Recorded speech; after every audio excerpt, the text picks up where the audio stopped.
तो आज हम लोग डिस्कस करेंगे उस बंदे के बारे में जो पढ़ाई के लिए चाइना से इंडिया आ गया। वैसे तो हम लोग पढ़ाई के लेकर कितना भागते हैं, बट ये बंदा इतना यूनिक है कि चाइना से इंडिया आ गया केवल पढ़ने के लिए। तो इनके बारे में डिस्कस, इनका नाम है हुइंग सॉन्ग, हम लोग जानते हैं इनके बारे में। तो हम लोग हुइंग सॉन्ग के बारे में थोड़ा बहुत डिस्कस करेंगे, इनके लाइफ के बारे में। बट हम लोग मेन फोकस करेंगे इस वीडियो में कि हर्षवर्धना के टाइम पीरियड में जब ये आते हैं तो क्या बताते हैं वहाँ के सोसाइटी के बारे में, एडमिनिस्ट्रेशन के रिगार्डिंग में, और इकॉनमी और बाकी सब चीज़ों के बारे में क्या बताते हैं ये। तो उस पर फोकस रहेगा। बट थोड़ा बहुत हुइंग सॉन्ग के बारे में जान लेते हैं। हुइंग सॉन्ग का नाम एक्चुअल में जब ये पैदा हुए थे तो इनका नाम ये नहीं था, इनका नाम था चेन हुई, चेन हुई इनका नाम था। और ये शुरू से ही बहुत बुद्धिज़्म में इंटरेस्टेड थे। इवन ये 13 की उम्र में ये दीक्षा पा जाते हैं और उसके बाद से ये ट्राई करते रहते हैं, पढ़ते रहते हैं वहाँ के ग्रंथ। बट एक्चुअल में होता ये है कि जो संस्कृत की बुकें रहती हैं वो कन्वर्टेड यानी कि ट्रांसलेटेड रहती हैं चाइनीज़ में, तो इनको दिक्कत होने लगती है समझने में। तो ये फिर इतना ज़्यादा इसमें भावुकता रहती है इनकी, इनके पास सपना आता है, उनसे कहते हैं कि आप जाइए और इसके बारे में सीख के आइए इंडिया से। ऐसा उनको आभास होता है, यानी कि आवाज़ आती है उनको।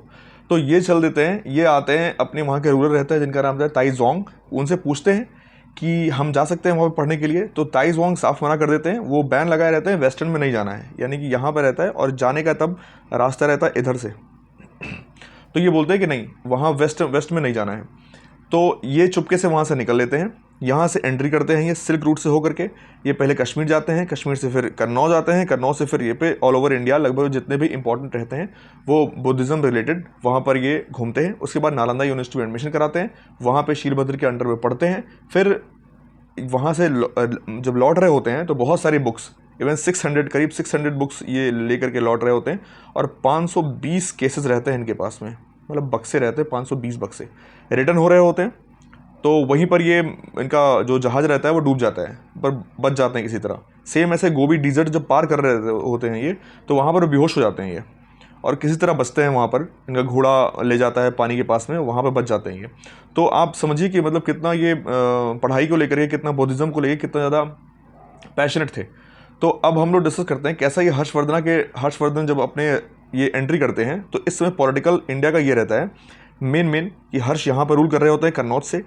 ये नर्मदा रिवर के नीचे चालुक्य रूल कर रहे होते हैं, पुलकेशन सेकंड। सेम टाइम पे पुलकेशन सेकंड यहाँ पर पल्लव कांची से रूल कर रहे होते हैं,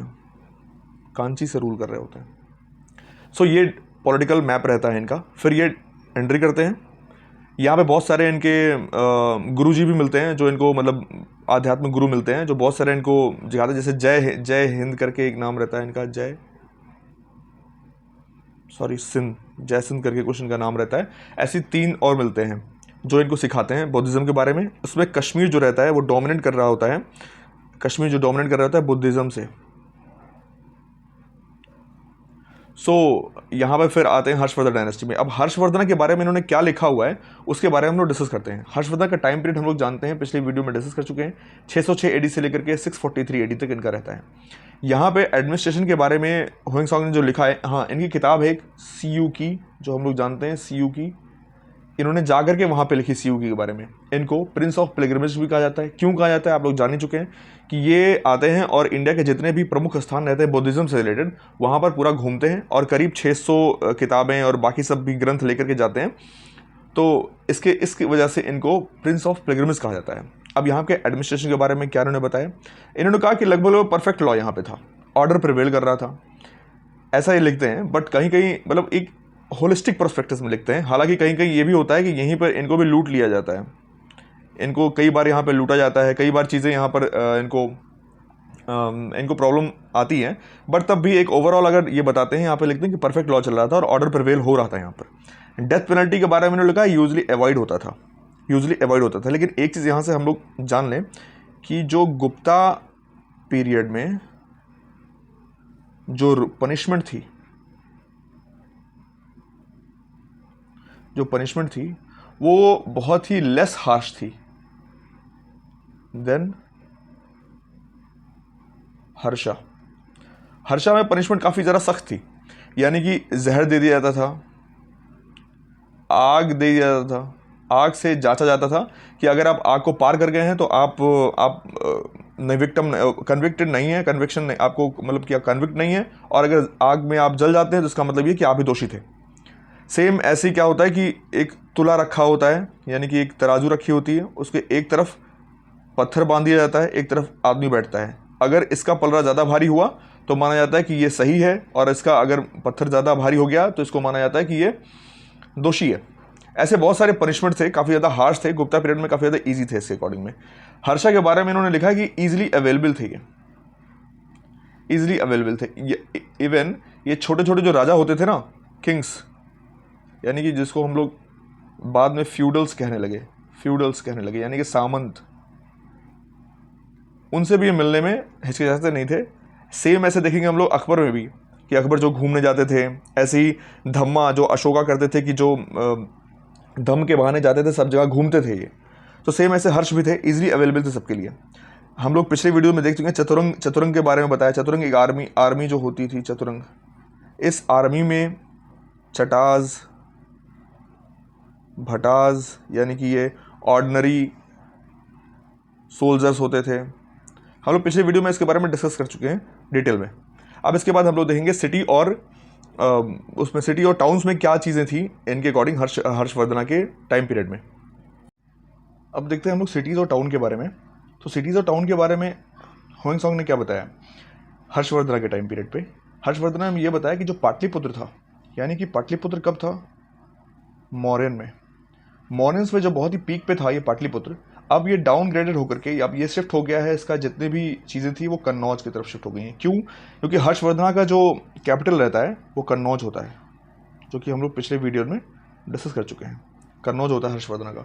तो जो पाटलिपुत्र रहता है उसका वैल्यू डाउनग्रेडेड हो चुकी रहती है, उसकी जगह पर रिप्लेस कर चुका होता है कन्नौज। इनर वॉल, यानी कि अगर कोई भी बिल्डिंग अगर बन रही है, जैसे मान लीजिए ये टाउन बन रहा है या सिटीज़ बन रही है, ये बाहर का टाउन बन रहा है, तो इसके बाहर अंदर एक वॉल बनता था कि अगर कोई भी अटैक करता है तो उसके सेफ करने के लिए बाहर इनर के तरफ अंदर की तरफ एक वॉल बनता था। तो ये इनर वॉल के बारे में इन्होंने बताया हुआ है। नेक्स्ट काउडंग, एक चीज़ जैसे कि आज भी हम लोग देखते हैं, बहुत सारे रूरल एरियाज़ में देखते हैं कि हाउसेज में जो हम लोग वो करते हैं फिनिशिंग के लिए, यानी कि हाइजीन के लिए काउडंग का यूज़ करते हैं। पहले फर्श तो बनता नहीं था, तो फर्श की जगह पे उस चीज़ की पुताई कर देते थे हम लोग। तो उसके तो वो बताया उन्होंने कि काउडंग का यूज़ किया जाता है फर्श पे, हाइजीन मेंटेन करने के लिए, फॉर रिलीजियस पर्पज ऑल्सो।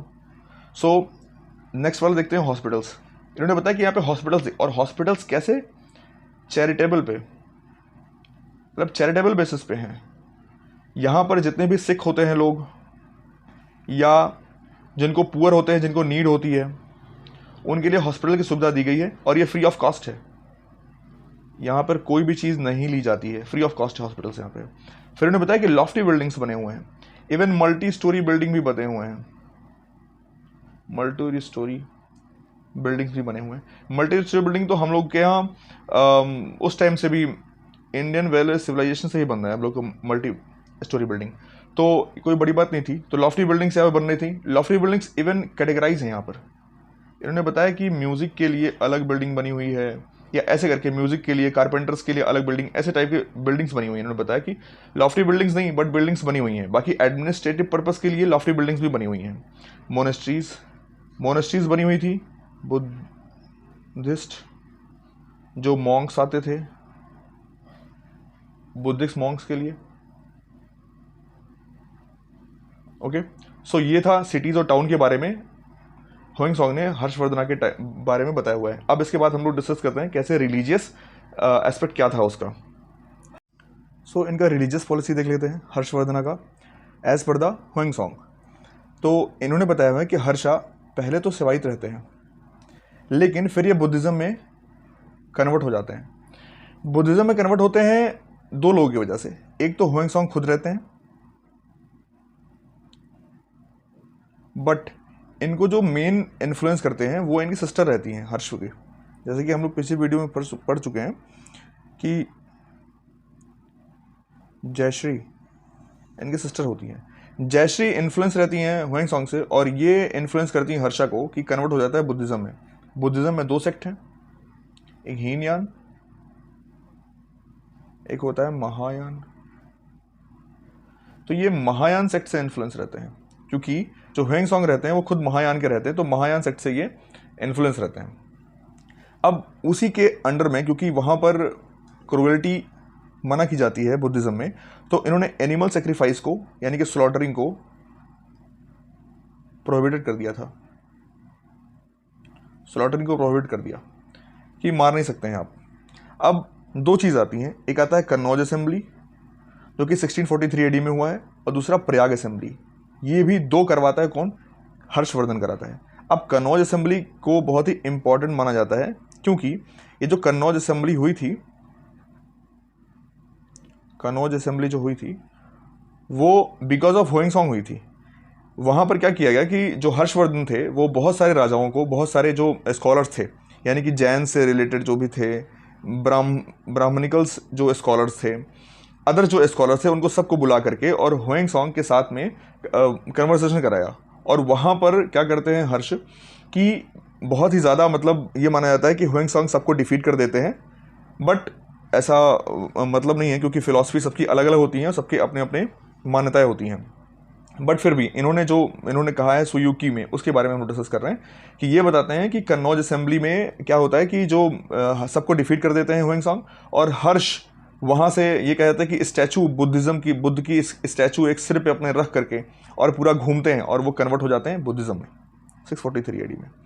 अब प्रयाग असेंबली की बात होती है। प्रयाग असेंबली हर 5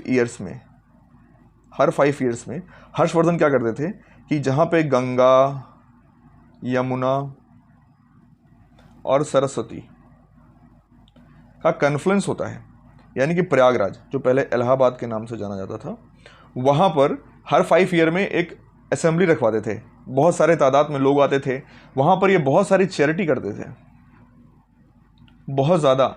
इवन कहा जाता है कि जितना ये पाते थे उसका 1/4 चैरिटी कर देते थे। तो वहाँ पर सब लोग, इवन ये भी कहा जाता है कि जो प्रयाग असेंबली थी वही बिगिनिंग है किसकी? कुंभ की, कुंभ फेयर की, कुंभ मेले की, वही बिगिनिंग मानी जाती है। तो प्रयाग असेंबली करवा देते हर 5 ईयर पे। कन्नौज असेंबली हुई थी 1643 में, वो ह्वेंगसॉन्ग की वजह से हुई थी, और यहाँ पर फुल्ली कन्वर्टेड हो जाते हैं ये किसमें? कन्वर्जन इनका हो जाता है बुद्धिज़्म में, बुद्धिज़्म के महायान में। एनिमल सेक्रीफाइस करो देते हैं। हर्षा जो कि कन्वर्जन होता है जयश्री के इन्फ्लुएंस में, और साथ में ह्वेंगसॉन्ग के इन्फ्लुएंस में। ये इनकी रिलीजियस पॉलिसी थी। सबसे बढ़िया बात ये थी कि बहुत ही ज़्यादा स्ट्रिक्ट नहीं था, इसलिए बाकी जो धर्मों के लोग हैं यानी कि जैन हो गए, मान लीजिए जीव विकास हो गए, और ब्राह्मणिकल्स हो गए, वो सारे भी साथ साथ में रहते थे। हारमोनियस सोसाइटी थी, काफ़ी हारमोनियस सोसाइटी थी, हारमोनियस सोसाइटी थी। अब नेक्स्ट हम लोग इनके बारे में और सोशल सिस्टम के बारे में हम लोग जानते हैं कि सोसाइटी कैसी थी उस टाइम पे, जो कि ह्वेंगसॉन्ग ने बताया हुआ है हर्षवर्धन के टाइम पे। अब हम लोग सोसाइटी के बारे में डिस्कस कर लेते हैं। तो इसमें देखेंगे हम लोग कास्ट सिस्टम जानते ही हम लोग, वैदिक एज से था, तो अभी भी था सोसाइटी में कास्ट सिस्टम। लेकिन ये केवल ये एक चीज़ और था कि कास्ट सिस्टम क्लासिफिकेशन हो चुका था, जो कि पहले से हो चुका था। एक चीज़ ह्वेंगसॉन्ग ने और लिखी कि कुछ जो कास्ट थे उनको आउट ऑफ द सिटी रखा जाता था, जो पहले फाहियान गुप्ता एरा में आके बता चुके हैं कि कुछ जिसको मलिक्स बोला जाता था, जैसे कि बुचर्स,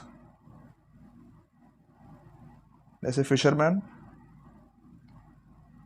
ऐसे बहुत सारे लोग थे जिनको आउट ऑफ द सिटी बोला जाता है कि सिटी के बाहर रहना है, जिसको ऑलरेडी फाहियान बता चुके थे गुप्ता पीरियड में। अब कास्ट सिस्टम क्लासिफिकेशन हो चुका है, लेकिन एक चीज़ और इसमें देखने को मिली, कन्फ्लिक्ट नहीं था, आपस में कन्फ्लिक्ट नहीं था। अब नेक्स्ट बात आती है वुमेन्स के बारे में। तो वुमेन्स के बारे में ये देखा था कि पर्दा सिस्टम, इन्होंने बोला कि पर्दा सिस्टम प्रैक्टिस होता था उस समय, लेकिन पर्दा सिस्टम हायर कास्ट में नहीं होता था। और बाद में आकर देखेंगे कि हायर कास्ट में पर्दा सिस्टम होता था, लोअर कास्ट में पर्दा सिस्टम नहीं होता था। बट ये बता रहे हैं कि पर्दा होता था, बट हायर कास्ट में नहीं होता था, लोअर कास्ट में होता था, सो कॉल्ड लोअर कास्ट में होता था, और हायर कास्ट में, सो कॉल्ड हायर कास्ट में नहीं होता था। ओके, अब ये बहुत सारे कन्फ्लिक्ट है कि पर्दा सिस्टम होता था तो कैसा होता था पर्दा सिस्टम, क्योंकि ये हम लोग मानते हैं कि मुस्लिम एरा के बाद से फिर शुरू हुआ है ये, बट घूंघट टाइप का या कुछ भी मान सकते हैं, उस टाइम पर्दा सिस्टम ये बताते हैं कि था। फिर नेक्स्ट आता है सती। सती भी प्रैक्टिस होती थी उस टाइम।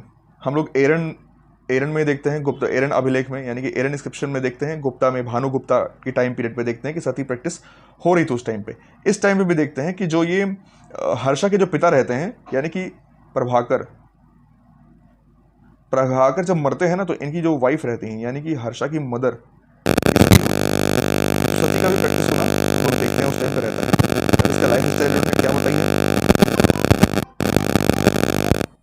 लाइफ स्टाइल उन्होंने कहा है कि इसके ऑर्नामेंट जो होते थे वो मैन और वुमेन दोनों वियर करते थे, मैन और वुमेन दोनों वियर करते थे ऑर्नामेंट्स। इवन जो किंग्स होते थे उनका कुछ और ही खास रहता था, जो ऑर्नामेंट्स रहते थे बहुत ही खास रहते थे। कॉटन बेसिकली पहना जाता था और इवन ये कह सकते हैं हम लोग कि काफ़ी ज़्यादा परफेक्शन की तरफ गया था ये। जो कॉटन वेयरिंग होता है ना, वेविंग, यानी कि जो कॉटन से कपड़े बनाए जा रहे थे वो काफ़ी परफेक्ट बनाए जा रहे थे उस टाइम पीरियड पे। फिर कॉस्मेटिक के बारे में उन्होंने लिखा है, कॉस्मेटिक जो है वो वुमेन्स काफ़ी बढ़िया से मतलब इसको प्रैक्टिस कर रही थी। इवन कॉस्मेटिक का हम लोग देखते हैं कि यूज़ हम लोग देखते हैं इंडस वैली सिविलाइजेशन में भी हम लोग देखते हैं कि कॉस्मेटिक तब से यूज़ हो रहा है, तो हर्षवर्धन पीरियड में डेफिनेटली यूज़ हो ही रहा होगा। तो कॉस्मेटिक हो गया, कॉटन अच्छे तरीके से उसमें था, यूज़ हो रहा था कॉटन, और ये काफ़ी परफेक्शन से इसका वेविंग हो रहा था, काफ़ी अच्छे से क्लोथ्स बनाए जा रहे थे। ऑर्नामेंट मैन और वुमेन दोनों पहन रहे थे। तो ये हो गया इनकी सोसाइटी के बारे में। अब नेक्स्ट बार हम डिस्कस करेंगे हम लोग कि इनका डाइटरी क्या थी, डाइटरी हैबिट्स क्या थी उस टाइम पीरियड पे।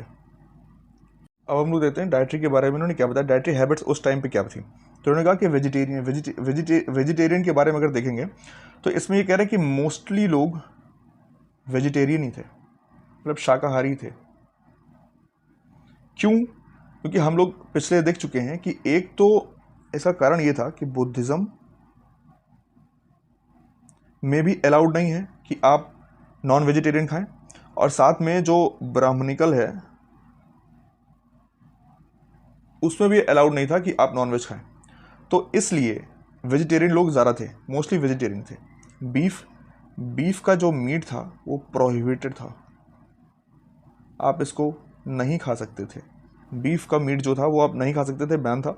गार्लिक ओनियन भी इवन बहुत कम लोग खाते थे, बहुत कम लोग खाते थे, रेयर था। एक चीज़ और, मिल्क प्रोडक्ट जैसे कि घी, मिल्क, ये सब पहले एकदम कॉमन था, आज भी जो कि कॉमन है। इसमें डिफरेंस है आपकी, अब कुछ लोग मानते हैं कि ये सही है या गलत है, ये चर्चा का विषय है। बट यहाँ पर ये ज़्यादातर यूज़ किया जाता था। अब ये हो गया डाइटरी, ऑलमोस्ट हम लोग कवर कर चुके हैं कि ह्वेंसॉन्ग ने क्या बताया हर्षवर्धन के टाइम पीरियड पे, और जो चीज़ें थी वो पिछले वीडियो में हम लोग डिस्कस कर चुके हैं हर्षवर्धन टाइम पीरियड पे। So thank you so much.